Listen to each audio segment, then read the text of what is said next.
So we're here at the National Postal Forum in Anaheim with a panel of folks that are going to talk to us about the Smithsonian Postal Museum. So let's start introductions on your end. Sure. I'm Allie Swislocki. I am the manager of corporate and foundation relations at the National Postal Museum and annual giving as well. Yes, my name is Calvin Mitchell. I'm assistant curator philately at the National Postal Museum. And I'm Karen McCormick. I am the project manager on a new project we're working on at the museum, which is telling the history of the mailing industry. Thank you for joining us. So why don't you start, Karen, by telling us a little bit about the project that you've launched recently Okay. and where we're at so far and what do you want to see next? So the project that we've started, we just started talking about it last spring, and it actually went full steam this November. And we're telling the history of the mailing industry, starting from about 200 years ago. The mailing industry is huge. It's 8.4 million people. It's worth $1.3 trillion to the U.S. GDP every year. And we want to tell the story past, present, and future of this industry. And what we've done is we've taken the industry, we've broken into different segments, such as forestry, paper, the printing industry, the letter shops, the mail shops, magazines, catalogs, and let everybody together tell their stories about 14 different industry segments and get the who's who of the mailing industry, get the history that goes behind it, and also get what people are doing going forward. So many companies have been in the industry for over 200 years, lots of entrepreneurs. That's what we're trying to do. We're going to have a website, and then we will have an exhibit eventually in the museum within the next few years. Sounds exciting. It's very exciting. There's lots of good stories out there. We need more stories. We need videos and texts and just some photos of things that people are doing in the industry and have done over the years. Great. So Calvin, why don't you tell us a little bit about what's happening at the museum? Sure. First of all, we have a number of exhibits that are very, very good, and they would be. I'm sure that the public would enjoy coming to the museum. The current exhibit we have is the Black America from Civil War to Civil Rights, and it's basically freedom just around the corner. It's an exhibit that addresses the history of Black America from the Civil War, basically from the antebellum period through the present time. We have a number of objects in the exhibits that have never been exhibited throughout the Smithsonian. So this gives us an opportunity to acquire some items that are from the philatelic collection and show them to the world. The other exhibit we have relates to the postal inspectors. That particular one is a small one, but nevertheless it relates to the role that the postal inspectors perform in postal operations. We have one that's upcoming where we're going to display the world's rarest stamp. The rarest stamp. Yes, the rarest stamp. Where did that come from? From British Guyana. Wow. It has an interesting provenance. It's a 1 cent stamp that we're expecting to exhibit on June the 4th in conjunction with the NAPEX show that's going to be in Arlington. Okay. And it's going to be on exhibit for roughly 2.5 years, from June of 2015 through November of 2017. It's the only stamp that is not in the Queen's collection. That is the only rare stamp that is not in the Queen's collection. So what makes it a rare stamp? The provenance of the stamp, the way it was originally produced and used. Over the years, there have been some interesting owners of that stamp. This one. That's right. This is a copy of the stamp. Obviously, this is not the real stamp. And So it's who owned it? That was interesting. well, let me say that the current owner is purchased the stamp on an anonymous basis. It's sold for roughly $9.5 million. Oh my goodness. Yes, I should say north of $9.5 million. Okay, it's still bigger than my budget. Oh, yeah, absolutely.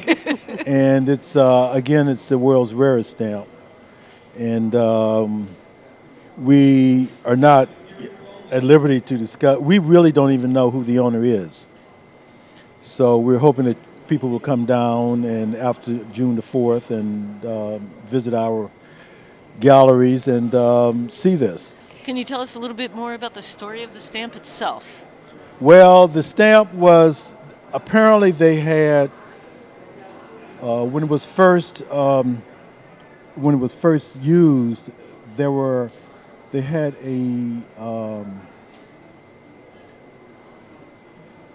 the British Guyana was a member of was one of the British colonies, Right. and their stamps were produced by the English government, the British government, and for some reason they weren't able to acquire stamps for this particular period of time around 1856, and so the British Guyana government published their own stamps, and this was one of 2 or 3 denominations, and it was used for a very short period of time.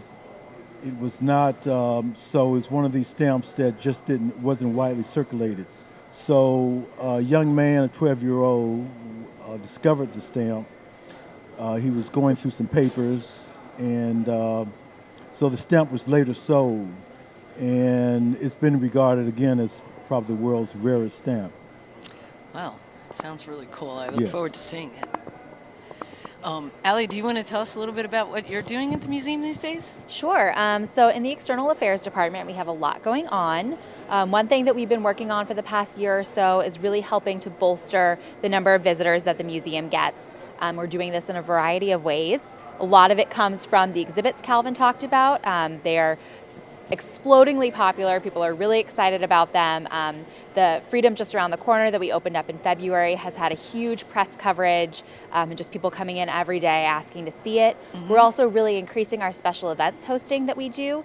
So the museum is available to host private events for a small donation. And we've increased that, I want to say, about tenfold in the past year or so.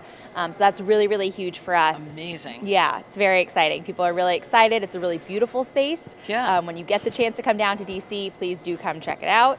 It's a really one-of-a-kind building. It was finished in 1914. You don't see a lot of museums or government buildings in general that look like that anymore, so it's pretty spectacular. We have a couple of large fundraising projects going on as well. One thing we've been working on for the past year or so is really expanding our annual fund. We kind of recreated the Fund for Innovation and Excellence. This will be our 3rd year doing it. Starting in about August or so, you can expect to see maybe some things in the mail about that. And we brought in more money than ever before. It's really growing, really expanding, and it's a really great option, an opportunity for people to get involved in the museum and support the museum who maybe aren't able to make $1 million gift or a $500,000 gift. I know it's really easy, but it's a way for people to give $25, $50, $100, and the gifts do make a huge impact. And it's a great way for us to also just stay involved with our donors all across the country and all across the world as well. Wow, that sounds great. Yeah, it's fun. So you want to tell us, Karen, a little bit about what's been going on at the Postal Forum here for the Smithsonian Postal Museum? Sure. We have a table, and we've been able to really engage and interact with a lot of people that have been able to come over to the table to find out about what's happening at the museum, but also to be able to find out a little bit more about the mailing industry project. What we've been finding is people want to come over and tell us what their story is of how they started in the industry, how many years they've been in it. Some folks have come over that have been in it for at least, I think we had 32 years or 35 years today. So far, I think that's my record. And they want to also find ways that they can engage historians within their company. They can engage their marketing department, and they can give us photos that they have that are old. And it's also a way for them to honor their company, to be able to show how long they have been part of the mailing industry, and they have been a provider of either commerce or communications for the American public. So it's been a lot of fun too. We also too want to mention on a different note about things at the museum in general, because that's what we've been able to do too, is talk while we're here. Just do some promotion on our visitation is really, really up, as Allie said.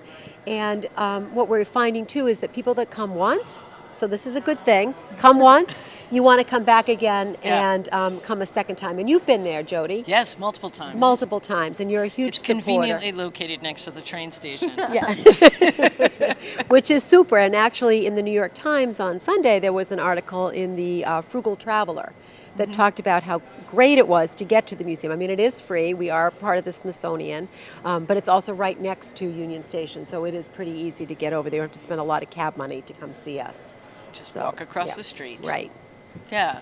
So what's it like, Calvin, to be a curator at the museum? Well, that's an interesting question. It's, for me, being a stamp collector, it's basically a labor of love. I'm able to talk to people about their collections, finding out what they do. I do a lot of philatelic research where we may get a question regarding the history of a particular stamp. Sometimes we get a lot of inquiries from the general public. Particularly, you may find someone who has inherited a collection, and they have this perception that they have probably a very rare collection. Yes. And unfortunately, I have to disabuse them of that notion that it's not, I wouldn't say it's not worth anything, but it's just generally isn't a very valuable collection. But nevertheless, if they're interested in donating the collection to us, or depending on where they live, I can direct them to a local philatelic society and suggest that they donate that collection to them. And do you also work on the curation of Arago, the stamps that are available for public to look at on the website? You mean in terms of, those stamps are mostly U.S. commemoratives, and we do have a person that's responsible for putting those on the Arrival website. Okay. Very interesting. So, what's next, Allie? Well, we are working a lot this summer on various fundraising projects for some exhibits we have coming up. I know Calvin and I both talked about Freedom Just Around the Corner, which feels like it just opened up back in February. We are already one step ahead working on the next rotating exhibit that'll open up in the Postmaster's Gallery. That's going to be on the National Park Service, who's celebrating their centennial coming up next April. They've been in existence for 100 years, so we want to make sure to celebrate that with them. Yes. So we're working on doing some fundraising around that, trying to get everything ready for our big push for the Fund for Innovation and Excellence. We are working on some more family-friendly approaches in the museum as well, trying to make the museum collections really accessible for visitors of all ages. I know that's something that's very important to all the staff, and to Alan Kane, our director, really loves ensuring that the museum is as cutting edge and forward-thinking as possible, and that there's a lot of interactives and hands-on types of activities. So you have a lot of touch screens for kind of the older kids and the millennials and people who are really into stuff like that, but we're also working on doing some more really hands-on tactile activities for smaller kids who maybe can't reach the touch screen or who don't know how to use them yet. So we're maybe some coloring stations, some puzzles that go along with the different exhibits. That's something we're kind of diving headfirst into right now, and that's very exciting for us. Sounds great. Yeah. And Karen's dealing with all the grown-up adult children, right? Yeah. They're all over the map. Well, we want our exhibit, when we get to that point, to be as interactive as possible. One of the reasons is that there are certainly older pieces of equipment that we can exhibit and show if we have that possibility, but even more importantly, to show some of the new things that are happening that are really fast and really innovative. Our industry, the mailing industry, really is constantly, as we heard this morning at the National Postal Forum kickoff speech, it's all about digital and the mail together, and it's the mail revolution. And I thought that was really a wonderful way to think about what we're finding in the stories. Is that again, as people want to talk about their past, they really want to tell you what they're doing to stay current and relevant. And are you finding that there is a segment of the mailing industry where there's multi-generations involved? So many multi-generations involved. The newspaper industry has been just such a fun group to work with. A lot of the community newspapers, particularly in the Midwest, they're on their third, fourth, fifth generation. I interviewed a man, he's the fifth generation, and he was throwing newspapers against the door, and he was 11 years old, and he's still at 85 in the family newspaper business with Wow. grandsons that are involved. So those are the kind of stories. The mailing industry has lots of family businesses, lots of people that started at their kitchen table and have really evolved into having large companies that are still out there producing mail and making it important for the American public. That's terrific. Really exciting. Very exciting. And you're coming in August, right, for the MTAC's Sure. birthday? Sure. Yeah, definitely. What should we So, expect? a beautiful, beautiful event with, it's just the museum is so pretty when it's all lit up for those different events. And you'll get to see the stamp. This stamp is being put in a beautiful glass case that will allow it to be magnified. The stamp is actually very, very small. We were actually allowed to see it 2 weeks ago. We had a very private event where we saw the stamp for the first time. And again, as Ali was saying, the case that it will be put in, the making it interactive for children has what we've thought about. Not interactive, but making it accessible for children so that they can get up and see this stamp because it is so rare and valuable. It's very exciting. Another thing also that the exhibits and conservation team has been working on is not only making a case where we can actually see the stamp, because you have, special display cases for objects like the Hope Diamond where they're huge and sparkly and it's really easy to see what you're looking at. This is a stamp, it's very small, so it needs to magnify, but it also needs to be able to protect the paper itself. Right. So that was a really big challenge that they had to overcome. And we are actually the first Smithsonian museum to use smart glass. Ooh. I know. What's smart glass? Let me tell you. So it's I'm trying to get the science behind it, but it's essentially glass where there's an additive into the glass, and the particles are all bouncing around and moving around until you come and press a button, and then they are held still. I don't know exactly how it works. It sounds kind of like magic to me. I'm not a physicist, but so this is used. This actual technology is used a lot in luxury cars. So instead of having a sunroof where you have to slide something open to let the sunshine in, you just press a button and the glass freezes essentially and the sunlight is able to come in. Here you press a button and it lets the light in so you can see the object. Wow. We have this on display in the Postal Inspection exhibit that Calvin mentioned earlier, and it allows us to put these priceless one-of-a-kind objects that are really very, very delicate on display for much longer, so we don't have to go in and rotate them out the way that we would some of our other very delicate items. That sounds really exciting. Yeah. Yeah, I wonder where smart glass will go next. Probably lots of places. It's pretty Yeah. cool. Yeah. Sounds a little bit like Google Glass. Yeah. Not quite that smart, but smart in a different way. And probably cheaper. Thank you very much to Gray Hair for allowing us this opportunity to share about the museum. It's obviously something you can tell by just listening to us, how excited we are about things that are happening really at the museum. fascinating. And it's wonderful to be here at the National Postal Forum because so many people want to come up and talk to us about different parts of the museum. And also the best part is so many people here have had the opportunity to come to the museum. And as I said, once you come, you'll want to come back. So Great. We'll all be there, and we'll invite others to join us. thank you. Please do. Thank you. Okay. Thank you.